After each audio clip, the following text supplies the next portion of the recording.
పిల్లలు ఇట్లా ఉండకూడదని మిమ్మల్ని బడికి వెళ్తున్నారు. పిల్లలు మీరేం చేయాలి?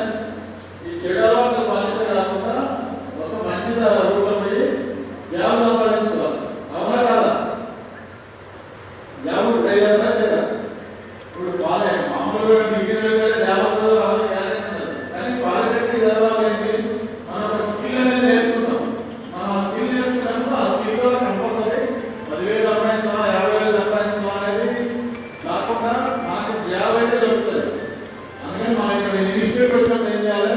ఇక్కడ ఏం చెప్తున్నామో అది చదువుకొని మన క్యారియర్ని డెవలప్ చేసుకోవడానికి ఉపయోగించుకోవాలి. ఈ కాలేజీ కానీ మనం ఈ కాలేజీకి వచ్చి సాయంత్రం కానీ కంటేశ్వరం ఇక్కడ వస్తాము ఎవరో ఏదో దానికి ఎంపిక అయిపోయి మన జీవితం ఖరాబ్ చేసుకొని మన ఫ్యామిలీ యొక్క ఇమేజ్ దెబ్బతిని పల్లెటూరులో మన తల్లిదండ్రులు ఏదో బరువు పని అంతా అంటారు.